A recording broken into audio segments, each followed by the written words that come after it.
আমার কিছু ফেসবুক বন্ধু আছে, এই ফেসবুক বন্ধুর কাজ হলো সারাদিন উল্টাপাল্টা করে ফেসবুক ইমানদার সাজে, স্ট্যাটাস ঠিক, ফজরের নামাজ নাই। কথা বলেন, স্ট্যাটাস ঠিক আছে, নামাজ না পড়লে ঈমান থাকে না, সব ঠিক। বিশেষ করে যে হাদিসটা আমি পড়েছি, এই হাদিসের ভিতরে আল্লাহর নবী বলেন কাল কিয়ামতের ময়দানে কোন ছায়া থাকবে? শুধুমাত্র একটা ছায়া স্থান বাদ দিয়ে থাকবে না, আল্লাহর একমাত্র আরশের ছায়া থাকবে। নাকি বলেন? এরকম গাছগাছালি থাকবে, এরকম সামিয়ানা থাকবে, বিশ্বাস করেন? সম্মানিত উপস্থিতি, আবু হুরায়রা রাদিয়াল্লাহু তাআলা আনহু থেকে বর্ণিত, আল্লাহর নবী, বিশ্ব নবী, পয়গম্বর আরবী সাল্লাল্লাহু আলাইহি ওয়াসাল্লাম বলেন, শোনো গো আমার উম্মতের দলনা, শুনে রাখো, পৃথিবীর জমিনে শুধুমাত্র যারা নিজেকে ইমানদার বলে দাবি করবে এমন 7 শ্রেণীর মানুষকে কারণ কিয়ামতের ময়দানে আল্লাহ রব্বে কারীম তিনি আরশের ছায়া দান করবেন। জোরে বলেন সুবহানাল্লাহ। নাম্বার 1 হলো, যুবক ভাইরা শুনে রাখো, নাম্বার 1 হলো ন্যায় শাসক। আল ইমামু আদিলুন, যে ব্যক্তিটা হবে কি? ন্যায় শাসক। ন্যায় শাসকটা কিভাবে, কখন থেকে তার উৎপত্তিটা হচ্ছে তার পারিবারিক জীবন থেকে। কিভাবে আমি আপনাদেরকে বুঝাই দিচ্ছি, মনে রাখেন ভাই, আপনি আপনার পরিবারের প্রধান কর্তা, আপনি যা বলবেন তাই চলে, আপনার পরিবারে আপনার রাজত্ব। আপনি যদি আপনার সন্তানকে বলেন, বাবা শোনো, ফজরের আজান যখন হয়ে যাবে ঠিক সেই সময় তোমাকে মসজিদে যাইতে হবে, যখন জোহরের আজান হবে তোমাকে জোহরের সময় মসজিদে যেতে হবে, তোমাকে গ্রামের ভিতরে সমাজের অন্যান্য সন্তানগুলো যখন বক্স বাজাবে তোমাকে সেখানে যাওয়া যাবে না। এই যে আপনি আপনার পরিবারটাকে ঠিক রাখলেন, আপনি আপনার পরিবারের জন্য একজন ন্যায় শাসক। কথা বলেন ঠিক কিনা?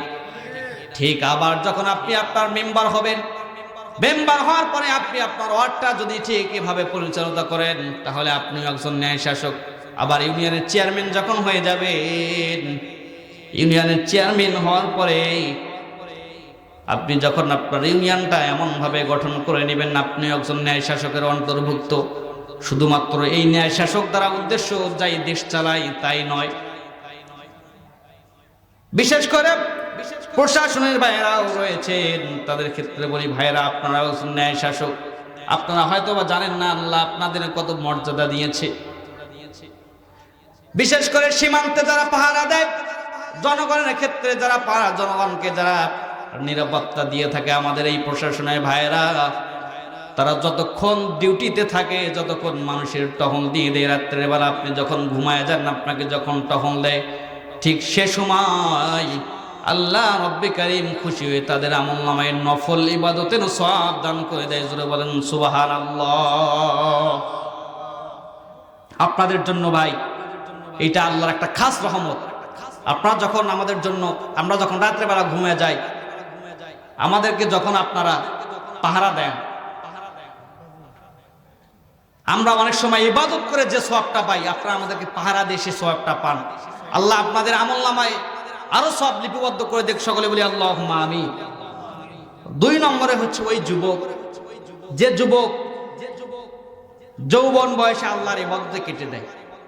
যৌবন বয়সে আল্লাহর ইবাদতে অনেক মানুষ আমরা রয়েছি যে যারা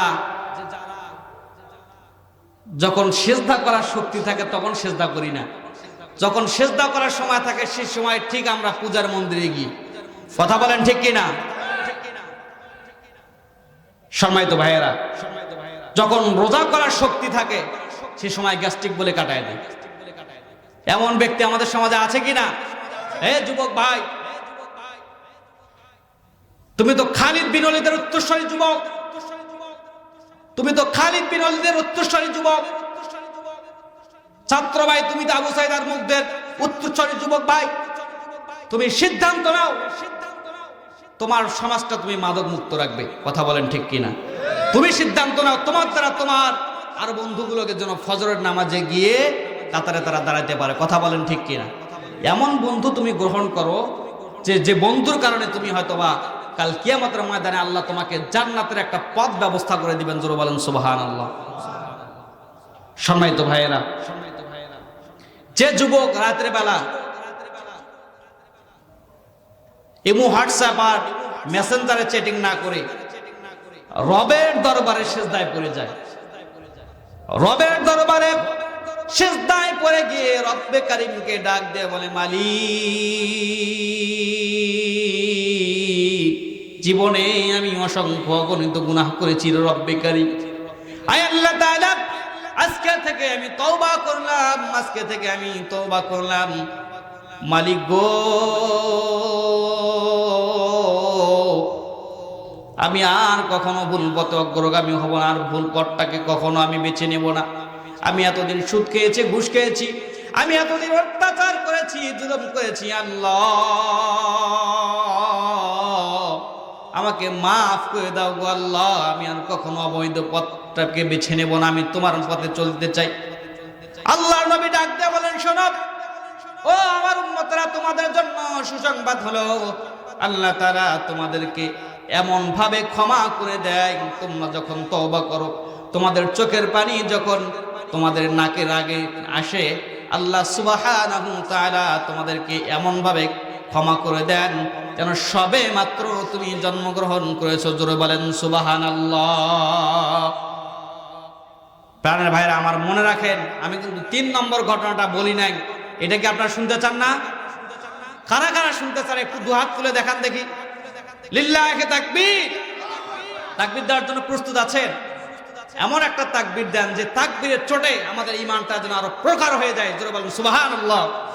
মুসলিম আমি, সংগ্রামী আমি, আমি চির রণবীর,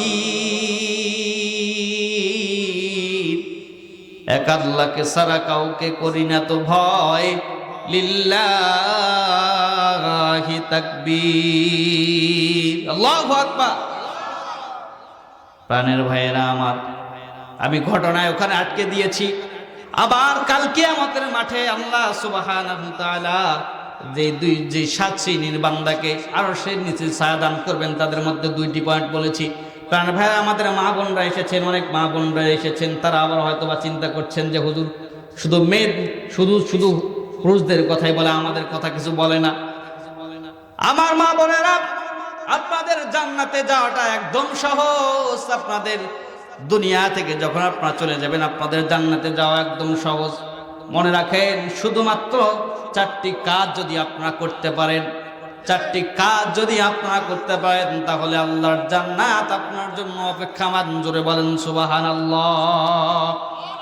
নাম্বার 1 হচ্ছে 5 ওয়াক্ত নামাজ আউয়াল ওয়াক্তে আপনাকে আদায় করতে হবে, সহিভাবে আদায় করতে হবে।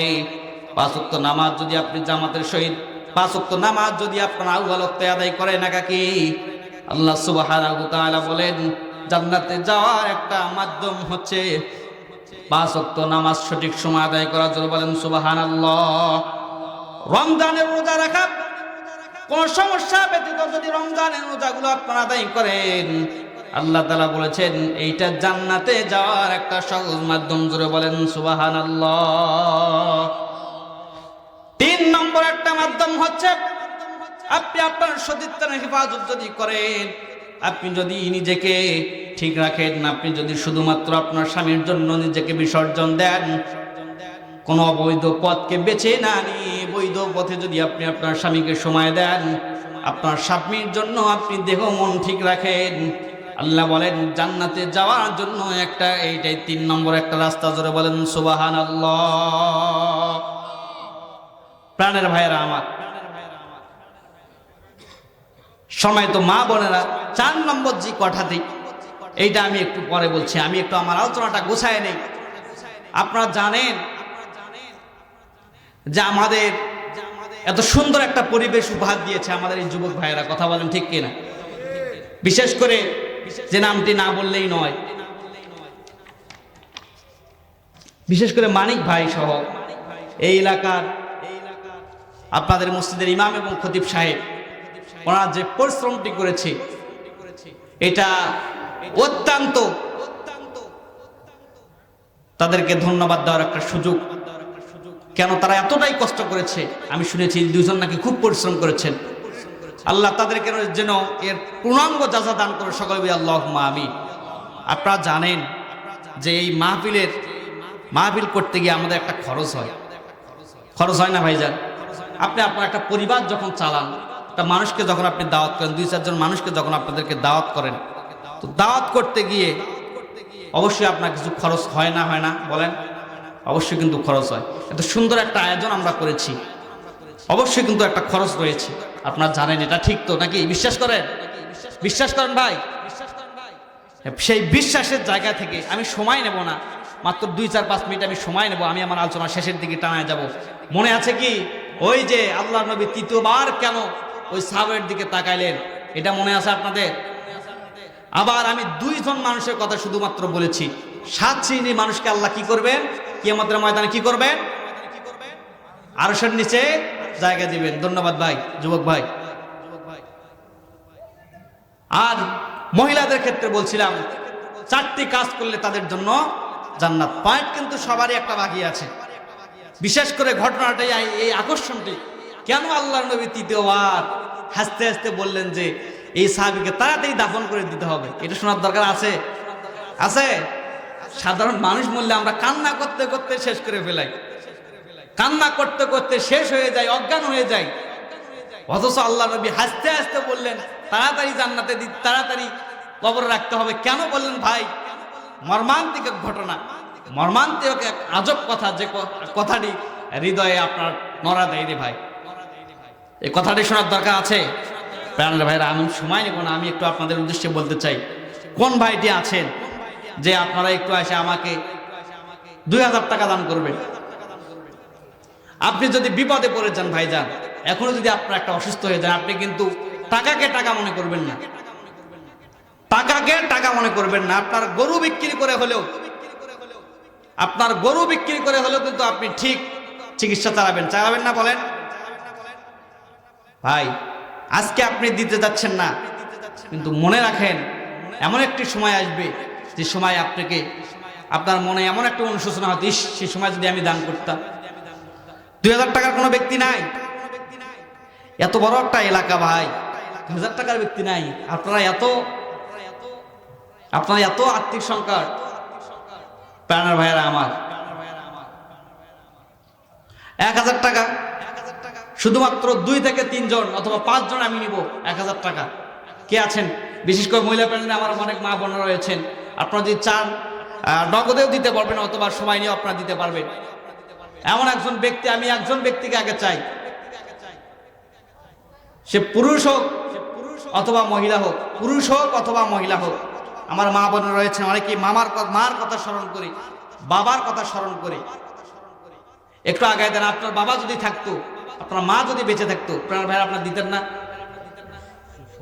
সুমন ভাই 1000 টাকা। আল্লাহু তাকবীর। আল্লাহ সুমন ভাইয়ের দানকে কবুল করুন, সকলে আল্লাহুম্মা আমিন। আল্লাহ তাআলা তোমার এই যে বান্দাটা দান করেছে প্রিয় সুমন ভাই, আল্লাহ জানি না তার বাবা বেঁচে আছে কিনা, মা বেঁচে আছে কিনা। আল্লাহ তাআলা তার শ্বশুরকুল শাশুড়কুল থেকে, পিতৃকুল মাতৃকুল থেকে যারা চিরজন্মের মতো আল্লাহ বাসবাগার নিচে শায়িত, পরওয়ারদিগারে আলম রব্বে কারীম, আল্লাহ তাআলা সেই অন্ধকার কবরটাকে তুমি আলোকিত করে দাও। জোরে বলেন আল্লাহুম্মা আমিন। আমার ভাইরা, বেশি সময় আমি নিতে চাচ্ছি না ভাইজান, আমি ঘটনাটা শেষ করে দিব। তার আগে একটু আমাদের দামটা একটু উঠায় নেই, কারণ আপনারা জানেন ভাইজান এটা খরচ কিন্তু অবশ্যই হয়েছে, এটা আপনারা জানেন, অবশ্যই খরচ হয়েছে আমার ভাইজান। দেরি করবেন না, আসুন আপনারা 500 টাকা কে আছেন ভাইজান আসেন। আমি মুসাফির মানুষ, আমি দোয়া করে দিয়ে যাব ভাইজান। কিয়ামতের ময়দানে যেই 7 শ্রেণীর মানুষ আরশের নিচে জায়গা পাবে, তার মধ্যে একজন ব্যক্তি হচ্ছে আল্লাহর নবী ডাক দিয়ে বলেন, কি নাম ভাই?